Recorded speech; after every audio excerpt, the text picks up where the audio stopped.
ప్రతిరోజు మనకు చాలామంది ఎదురవుతూ ఉంటారు. చాలా రకాల వ్యక్తిత్వాలున్న వ్యక్తులు ఎదురవుతూ ఉంటారు. మనం ఎన్నో రకాల వ్యక్తుల్ని చూసి ఉంటాం. ఎంతోమందిని కలిసి ఉంటాం. ఈరోజు మనం 4 రకాల వ్యక్తుల గురించి తెలుసుకుందాం. వారు ఎలాంటి వారు, వారి గుణగణాలు ఎలా ఉంటాయి, వారిని ఎలా గుర్తించాలి అనే విషయాల్ని మనం తెలుసుకుందాం. ఇదే విషయాల ఆధారంగా వేమన గారు రాసినటువంటి మంచి మంచి పద్యాలను కూడా చివరిలో విందాం.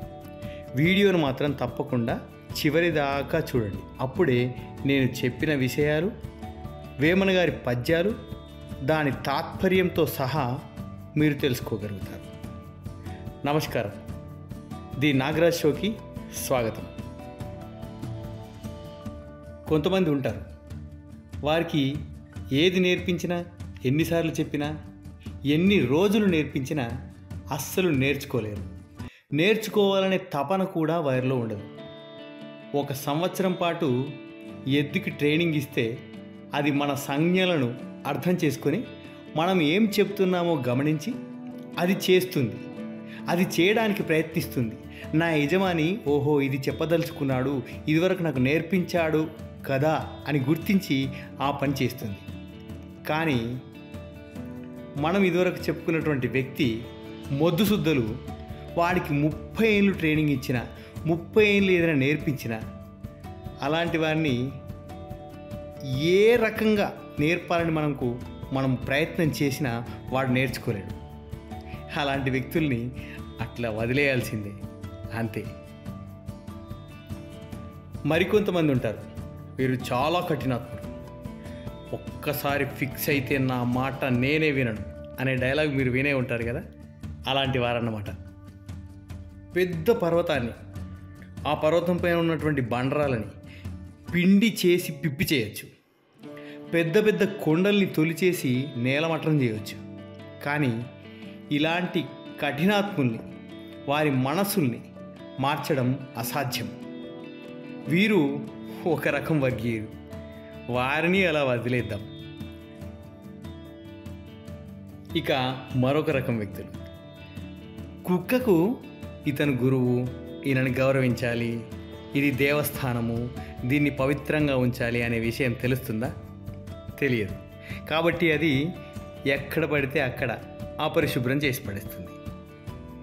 నక్కకు ఎక్కడ ఎప్పుడు ఏది దొరికితే అది తినేస్తుంది. దానికి పగలు రాత్రి అనే తేడా లేదు. పగలు రాత్రులతో దానికి సంబంధం లేదు. తిండి దొరికిందా లేదా, తిన్నామా లేదా అనేది ముఖ్యం. అలాంటి దానికి ఒక్కపోద్దు అంటే తెలుస్తుందా? ఉపవాస నియమాలు దానికి నేర్పిస్తే అది నేర్చుకుంటుందా? మన పిచ్చి కాకపోతే ఇప్పుడు చాలా వరకు జనాలు ఇలానే తయారయ్యారు. అది వేరే విషయం అనుకోండి. ఎక్కడికి తిరగకుండా ఉన్న చోటే ఉండి, ఏ జిజ్ఞాస లేకుండా కూర్చున్న చోటికి అన్నీ రావాలి అనుకునే వాడికి ఇంకా చెప్పాలంటే, భూమి లోపలికి పాతికుపోయినటువంటి చెట్టు దానికి మోక్ష మార్గం ఏమిటో చెబితే తెలుస్తుందా? వీరు ఒక రకం అన్నమాట. ఉన్న చోటికే అన్నీ రావాలి, అన్నీ తెలియాలి అనుకునేవారు. వీరి రకం మరొక రకం అన్నమాట. ఇక మరొక రకం వ్యక్తిత్వం ఉన్న వ్యక్తులు, తేలుకు దాని తోకలో విషం ఉంటుంది, మరి పాముకు దాని పళ్ళ కూరలలో విషం ఉంటుంది. కానీ తెలివిలేని మూర్ఖులకు శరీరమంతా విషమే ఉంటుంది. వీరిని గుర్తించడం చాలా కష్టం, చేరదీయడం చాలా ప్రమాదం. ఇలా సమాజంలో రకరకాల వ్యక్తులు మనకు తారసపడతారు.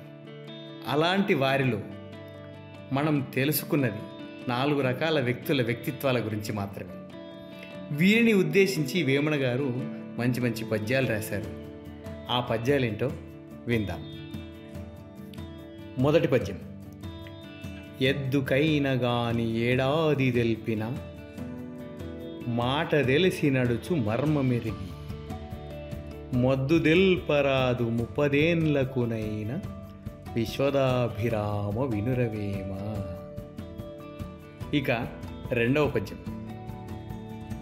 పరగరాతి గుండు పగలగొట్టగవచ్చు, కొండలన్ని పిండి గొట్టవచ్చు, కఠిన చిత్తు మనసు కరగింపగా రాదు, విశ్వదాభిరామ వినురవేమ. ఇక మూడవ పద్యం.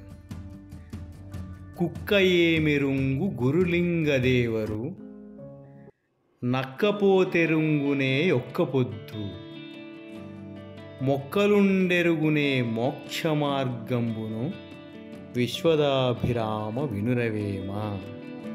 ఇక చివరిదైన 4వ పద్యం. తేలు వంటి దాని తెలియగొండి విషంబు, పనికి నుండు విషము పండ్లయందు, తెలివి లేని వారి దేహమెల్ల విషంబు, విశ్వదాభిరామ వినురవేమ.